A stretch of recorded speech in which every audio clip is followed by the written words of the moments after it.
क्या हुआ? ऐसा लग रहा है कि भगवान सुन नहीं रहे हैं या हमारी प्रार्थना उन तक पहुंच नहीं रही है, कि हमारी भक्ति में कुछ कमी है जिस वजह से वो हमें सुन नहीं पा रहे हैं। तो यकीन मानिए, वो हर क्षण, हर कदम, हर सांस में वो हमारे साथ है। ये आपको तब महसूस होगा जब आप ये रियलाइज़ करेंगे कि वो है। बहुत बार जीवन में ऐसी कठिनाइयाँ आ जाती है जिस वजह से हम सोचते हैं कि अब हमारा कुछ नहीं हो सकता और हम गिव अप कर देते हैं। पर रुको, हार मत मानो। क्या हुआ? अरे एक बार गिर गए, 2 बार गिर गए, 3 बार गिर गए, 10 बार गिरो ना, लेकिन हिम्मत रखो। क्योंकि जीवन समाप्त, अगर एक चीज़ खराब हुई है तो उस वजह से हम जीवन समाप्त नहीं कर सकते। असफलता क्या है? वो हमारा है कर्म है जिसे हम करते हैं और उसमें असफल होते हैं। असफल होना मतलब कोई गंदी बात तो नहीं है, कोई बुरी बात तो नहीं है। हाँ, इस वजह से हम दुखी होते हैं और हमारे वजह से हमारे परिवार दुखी होता है, हमारे पेरेंट्स दुखी होते हैं, हमारे माता पिता जो हमें बचपन से गिरते उठते संभलते पता नहीं कौन से दुखों से बचाकर यहाँ तक लाता है।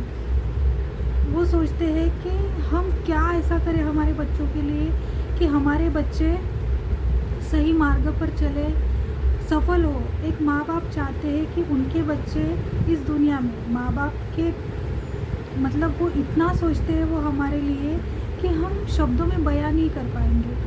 तो वो चाहते इस दुनिया में अगर हमारा भला कोई चाहता है ना, तो वो सिर्फ हमारे माँ बाप है। अगर हम किसी के लिए नहीं, कोई अपना है जो हमें लगता है कि वो हमें बहुत प्रिय है, लेकिन एक बात ये है कि हमारे माता पिता के सिवा हमारा कोई प्रिय नहीं हो सकता, हो ही नहीं सकता।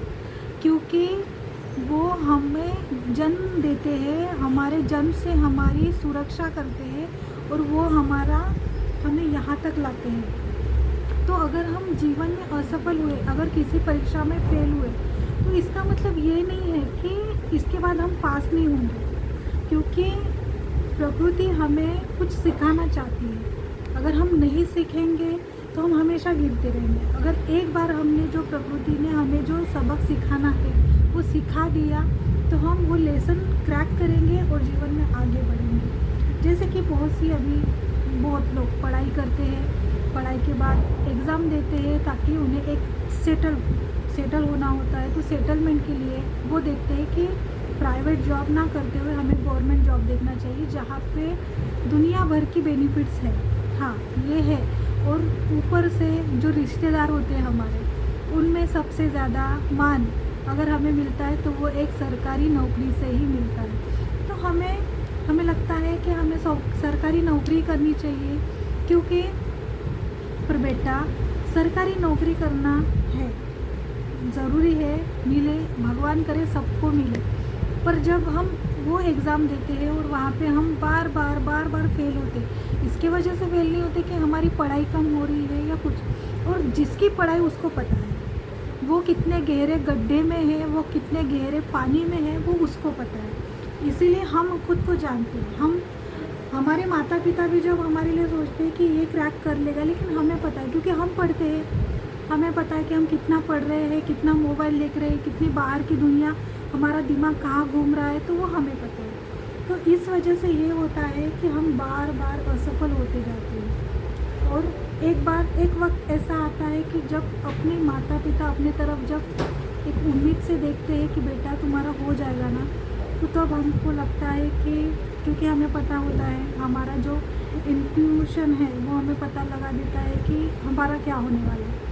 तो इस डर में बच्चे डर जाते हैं और जो ना करना चाहिए वो कर लेते हैं। जो असफलता में जो होता है कि कुछ कम ज़्यादा करना, वो नहीं करना चाहिए। क्योंकि रुको, जीवन हमें ऐसा नहीं है कि हाँ हमने जन्म लिया, हम बड़े हो गए, हमने पढ़ लिया और हमें नौकरी करनी है। जीवन ये नहीं है। आप जिस चीज़ से आपका जीवन उधर निर्वाह हो सकता है, जहाँ से आप पैसे कमा सकते हो, वो एक प्राइवेट जॉब भी हो सकती है, वो एक गवर्नमेंट जॉब भी हो सकती है, या प्राइवेट सेक्टर हो सकता है। और आजकल के बच्चे तो बहुत से यूट्यूब पर आ चुके हैं। तो कहीं ना कहीं जो विधि लिखान है, भाग्य में जो लिखा है कि हमें कहाँ से सफलता मिलेगी, हम वहाँ पे पहुँचा दिए जाते हैं। हम ऑटोमेटिकली, हमारे कर्म हमें वहाँ पे, हमारी बुद्धि ऐसी काम करती है कि हम वहाँ पहुँच जाते हैं। तो इस वजह से हमें डरना नहीं है, असफलताओं से डरना नहीं है, पीछे हटना नहीं है। हमें अपना प्रयास हमेशा करते रहना है ताकि हम सफल हो सके। तो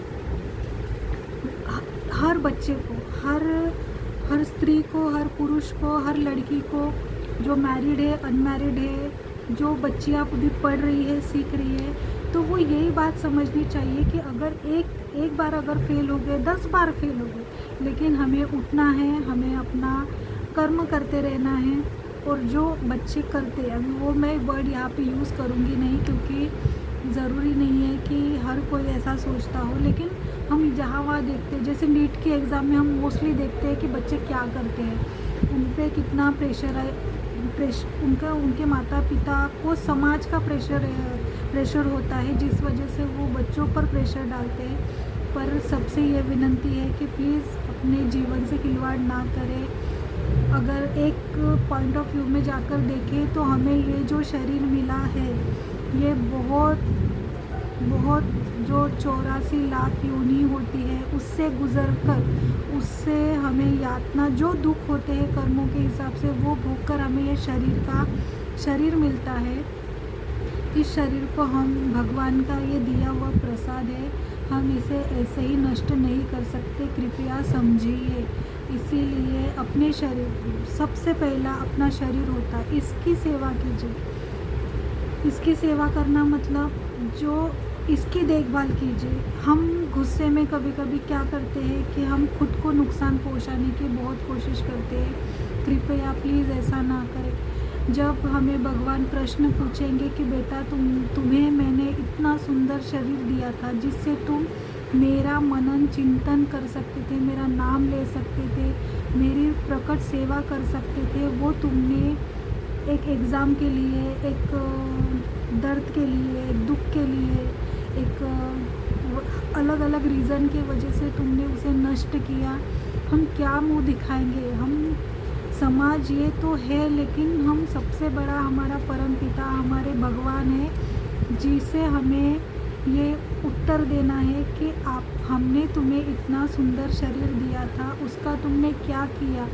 वो हमसे बहुत नाराज़ हो जाएंगे। इसलिए प्लीज़ हमारे भगवान को दुखी ना करें, भगवान को हमेशा खुश करने का प्रयत्न करें। क्योंकि अगर जीवन में असफलता है तो उन्हें खुश करने से, उनकी भक्ति करने से, लोगों की सेवा करने से, अगर ठीक है ना, तुम्हें असफलता मिल रही है तो तुम लोगों की सेवा करो, तुम लोगों की सेवा करो। अरे दूसरे जाने दो, अपने माता पिता की ही सेवा कर लो, उनकी बात मानो, वो जो कह रहे हैं वो करो।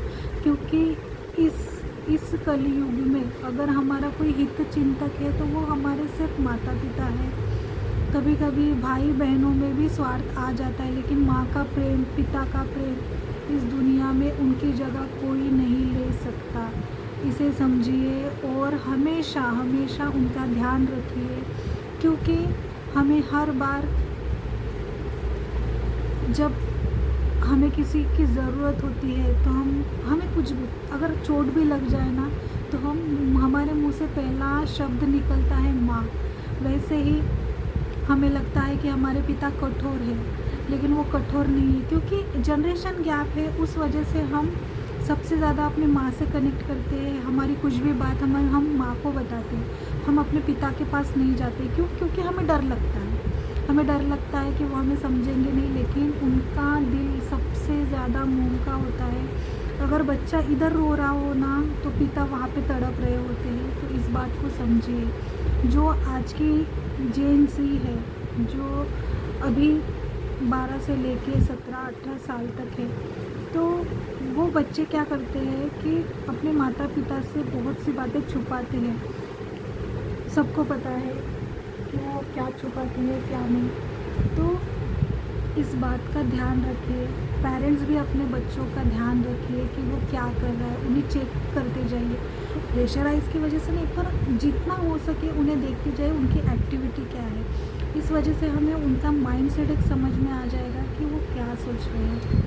दूसरी बात ये है कि बच्चे अगर पढ़ाई में नहीं हैं, ठीक है, नहीं होते हैं, तो ये भगवान के ऊपर छोड़ दीजिए, क्योंकि और सिर्फ ये प्रार्थना कीजिए कि हमारा बच्चा है, वो अपना भाग्य लेकर आया है, तो कुछ ना कुछ उसका हो ही जाएगा।